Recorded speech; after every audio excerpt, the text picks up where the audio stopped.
તારી યાદોના અભરખાએ ને અભેરાએ ચડી ગયા હતા. તો મને થયું કે એમાં બાવા બાજી જાય ને એ પહેલાં તમને મળી લો.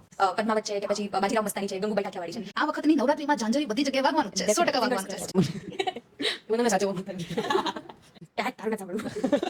હવે રામને ભરોસે, મારા રામને ભરોસે. તો આજે આપણે છીએ રામ ભરોસેની સ્ટાર કાસ્ટ સાથે. Hi Riva, hi Deriya and hi Nilesh. Hello.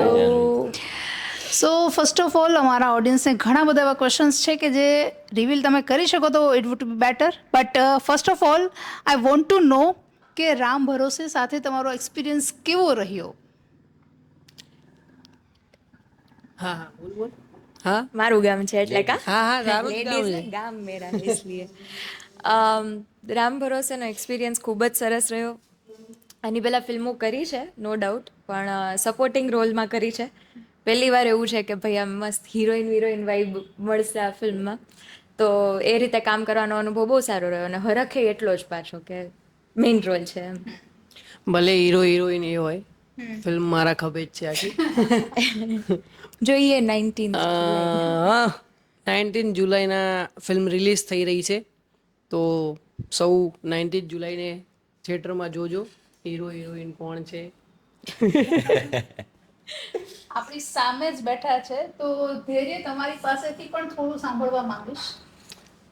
Ram ભરોસે મારા માટે એકચ્યુઅલી સૌથી વધારે ચેલેન્જિંગ એક્સપિરિયન્સ હતો. બિકોઝ મને આ ગામડાનું જે આખું સ્ટ્રક્ચર છે, હું એ બાજુથી બિલકુલ ફેમિલિયર છું નહીં. ના મારી ફેમિલીમાં કોઈ ગામડામાં રહ્યું છે કે ના કોઈ ઓળખીતામાં છે. સો આ વાર્તાના જરિયાથી હું એ એક્સપિરિયન્સ કરવા માંગતો હતો કે આ જગ્યા કેવી છે. બાકી આના વગર તો ક્યારે તમે લોકો 30 દિવસ જાઓ ને રહો. એટલે આ ભાષા મને એક નવી શીખવા મળી, નવા લોકો સાથે રહેવા મળ્યું, નવું ભોજન 30 દિવસ ખાવા મળ્યું, આવા લોકો પણ મળી ગયા. તો આવા એટલે? એટલે સારા લોકો મળી ગયા. સો વેરી ચેલેન્જિંગ એક્સપિરિયન્સ. ભાઈએ ભરીને સેવ ટમેટાનું શાક ને Oh my ઓળો God. રોટલો ખાધા છે. એટલે સારું હતું. તો જેવી રીતે તમે કીધું કે નવું બધું જ હતું, જગ્યા નવી હતી, લોકો નવા હતા, એક્સપિરિયન્સ નવા હતા, તો મોસ્ટ ડેન્જરસ ઓર એવું કહી શકીએ કે સૌથી વધારે અઘરો અનુભવ તમને કયો લાગ્યો?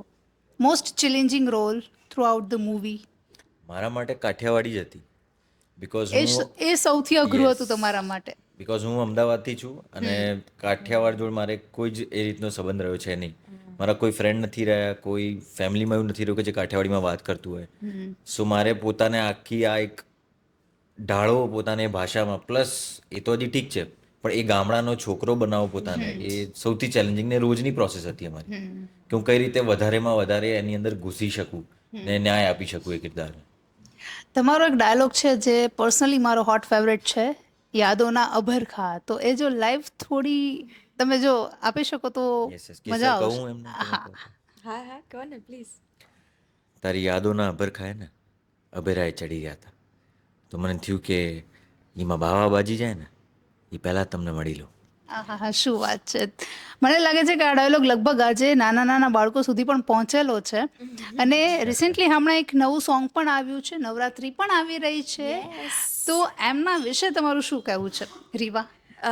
ઝાંઝરિયું કરીને અમારું એક સોંગ છે.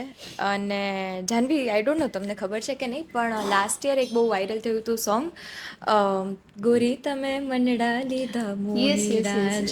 હવે એ હતું ફિલ્મ સૈયર મોરી રેનું, જેના ડિરેક્ટર છે વિશાલ વડાવાલા. હા. અને એના એટલે સેમ વિશાલ વડાવાલાની જ આ પણ ફિલ્મ છે રામ ભરોસે. અને ફરી એકવાર એક સરસ મજાનું ગરબા સોંગ એમના ડિરેક્શનમાં, અને બાકી કેદાર ભાર્ગવ જેને ગોરી તમે બનાવ્યું હતું, અને ઉમેશ બારોટે આ ગાયું છે. ઝાંઝરિયું સોંગનું નામ છે, યુટ્યુબ પર આવી ગયું છે. અને you were asking me right કે એક્સપિરિયન્સ કેવો રહ્યો, તો આઈ મસ્ટ શેર કે one of the best experiences I had on Ram Bharose set was કે કૃતિ મહેશ, જે યુઝ્યુઅલી સંજય લીલા ભંસાલીના મૂવીઝમાં કોરિયોગ્રાફી કરતા હોય છે, પદ્માવત છે કે પછી બાજીરાવ મસ્તાની છે, ગંગુબાઈ કાઠિયાવાડી છે, એમને આ ગરબો કોરિયોગ્રાફ કર્યો છે. એટલે એ એક્સપિરિયન્સ તો ગજબ હતો કે યાર એ શીખવે ને તમે એ પરફોર્મ કરો. તો એમાં કોઈ ડાઉટ નથી કે આ વખતની નવરાત્રીમાં ઝાંઝરિયું બધી જગ્યાએ વાગવાનું જ છે, 100% વાગવાનું છે. Yes totally. નિલેશ, તમારો અનુભવ? અ, આમ તો જો કે સોરી ઇન્ટરપ્ટ કરવા માટે, તમે આમની પહેલાં પણ ઘણા મૂવીઝમાં કામ કરેલું છે ઓલરેડી, તો આ જર્ની પહેલાંની કેવી હતી અને અત્યારે કેવી છે એમના વિશે થોડું જાણવું છે. તો એવું છે કે શરૂઆત મારી એવી રીતે થઈ. હું એક કોલેજની અંદર એડમિશન લેવા ગયો, એની પહેલાં ક્યારેય વિચાર્યું નહોતું કે હું ફિલ્મોમાં કામ કરીશ. અને બસ કોલેજમાં મેં નાટક જોયું અને એવું થયું કે આ કંઈક કરવા જેવી વસ્તુ છે.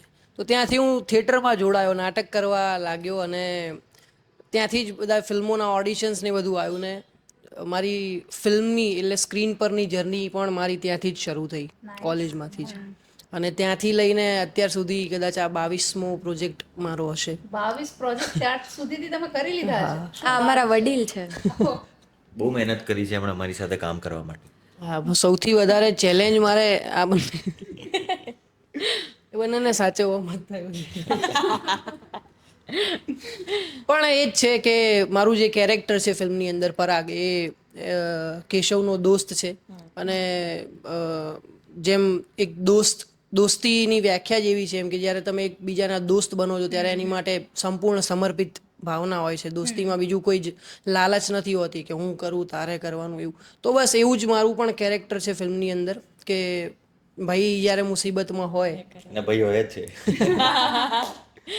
તો એને સંભાળવું અને સાચવવું. તો ફિલ્મોની ઘણી બધી વાત કરી દીધી, એમને એમનું જે કેરેક્ટર છે, રોલ છે, એ ડિસ્ક્લોઝ કર્યું. તો કેસર અને તમારો રોલ પણ કેવો છે પણ થોડું જાણવું છે. પહેલાં હું જ કીધું કે હવે એણે કીધું છે કે ભાઈબંધ મારો મુસીબતમાં જ હોય છે, તો એ કેશવ જ છે.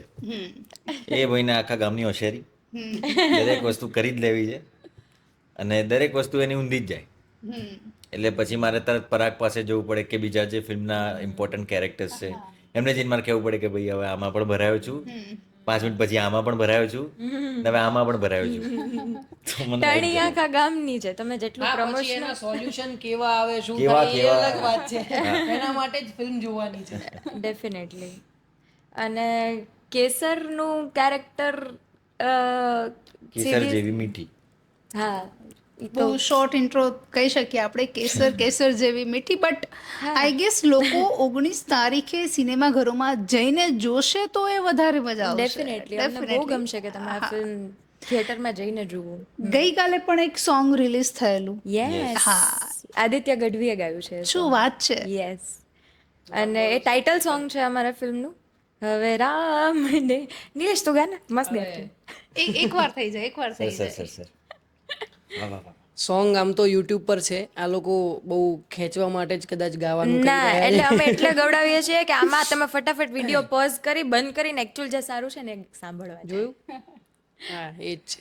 કે હા તારું નથી સાંભળવું. આવું મારે નથી ગાવું. આદિત્ય ગઢવીએ ગાયું છે. પહેલા તો સોરી આદિત્યભાઈ, કેદાર ભાર્ગવભાઈ, બધાને શ્રોતાઓ. આ હિંમત કરી રહ્યો છું. ગીત છે કે પાસા બધા આડા પડતા, રસ્તે મારા ખાડા પડતા, કિયા જન્મમાં કીધી મેં તો ભૂલ, ઇજ્જત માથે ઉડતા છાટા, હાથ નાખ ક્યાં લાગે કાંટા, આવ્યો તો હું તો લેવાને ફૂલ, સાંકડિયા પ્રેમ ગલીમાં ઘૂસીને હું તો ફસાયો, એકલો હું એવો થયો કે ભેગો ન આવે પડછાયો, રાખી લે વટ મારો નહીં તો ભગત તારો, રાતે પાણીએ હવે રોશે, હવે રામને ભરોસે, મારા રામને ભરોસે, હવે રામ મારો બધું જોશે, હવે રામને ભરોસે. આ ગીતમાં જ સમજી નોટ જવાયું છે. Bad, actually not bad. ના કહો. એ તમે આટલું કીધું ને એ ગાયા એટલે કરશે. જરાક ઓકે, અને લાસ્ટલી મારે પૂછવું છે કે તમારા જે ફેન્સ છે એમને તમારો એક શોર્ટ મેસેજ. એટલે ફેન્સ વેન્સ તો આઈ ડોન્ટ બિલીવ કે છે. હા હું મોડેસ્ટ છું. ના એવું નહીં પણ મને એવું ફેન બેન તો બહુ ઊંચી ઘટના થઈ ગઈ મને એમ થાય કે જે લોકો એવા છે કે જે વર્ક સરાહે છે મારું કે જે લોકો ઇન્સ્ટાગ્રામ થ્રુ ફોલો કરવાનું શરૂ કર્યું હોય જર્નીને કે જે થિયેટરના દિવસોમાં નાટકો જોવા આવ્યા હોય એ લોકો પ્રેક્ષકો મારા જે હોય એને એટલું જ કહીશ કે તમે અત્યાર સુધીની જર્ની કદાચ જોડે જોઈ છે સો ફાર કે થિયેટરથી શરૂ કર્યું હતું મુંબઈમાં મીઠીબાઈમાં પછી ડ્રામા ટીમમાં હતી ને પછી ત્યાંના કમર્શિયલ નાટકો કરતી હતી પછી ઓડિશન્સનું વચ્ચે વચ્ચે હું મૂકતી હોઉં છું ઇન્સ્ટાગ્રામ પર ને જે પણ ફિલ્મી ફ્રાઈડે સિરીઝ ને એ બધું હતું એમાંથી ધીમે ધીમે કરતા રોલ મળવાના સ્ટાર્ટ થયા તે સપોર્ટિંગ રોલમાં બધાએ બહુ સપોર્ટ કર્યો ત્યારે કે ભાઈ ઇવન નાનું પાત્ર હોય છતાંય તે લોકો મૂવી જોવા જતા હતા કચ્છ એક્સપ્રેસ છે કે બુશર્ટ ટી શર્ટ છે સમંદર છે એમ તો બસ હવે લીડમાં આવે છે પિક્ચર તો I think it's a winning moment for all of us it feels that way at least હું તો મારા પ્રેક્ષકોને as a very close family ગણું છું વર્ચ્યુઅલ ફેમિલી ગણું છું તો જરૂર જોવા જજો અને ભાઈ આપણે જામનગરની છું તો બધા તો કહેવાનું હોય નહીં પણ આમ હકથી કહું છું આમંત્રણ આપું છું કે 19 જુલાઈથી સિનેમાઘરોમાં રામ ભરોસે શું વાત છે ધૈર્ય હું મારા તું એમ કે- ફેન્સને કે રીવાને જોવા છે જજો ને જોવા હું મારા ફેન્સને એવું જ કહીશ કે તમે જ્યાં છો રેડી રહેજો અમે તમારું દિલ જીતવા આવી રહ્યા છે શું વાત છે શું વાત છે ટણી જાતી નથી ભાઈ એમાંથી એમને હું તો થોડી પટે. જેટલા પણ લોકો મને અત્યાર સુધી જોઈ રહ્યા છે એ બધાને થેન્ક્સ કહેવા માંગીશ અને હજી પણ વધારે એપ્રિશિએટ કરો તમે અને હજી વધારે તમને વધારે એન્ટરટેન આપી શકીએ એન્ટરટેનમેન્ટ અને બસ એ જ thank you love you thank you તો ભાઈ હવે રાહ જોવાની નથી બસ થોડા જ દિવસોમાં એટલે કે 19th જુલાઈમાં તમારા નજીકના સિનેમાઘરોમાં રામ ભરોસે આવી રહી છે તો ભાઈ રાહ શેની જુઓ છો advance booking I guess start થઈ ગયા હશે એટલે તો બુક માય શો પર છે ને તમે લોકો રામ ભરોસે સર્ચ કરીને ઇન્ટરેસ્ટેડ દબાવો ને તો તમને જ્યારે પણ બુકિંગ શરૂ થશે તો જાણ કરવામાં આવશે અને અમારી ફિલ્મ વધુ લોકો સુધી પણ પહોંચશે શું વાત છે તો don't wait book your seat now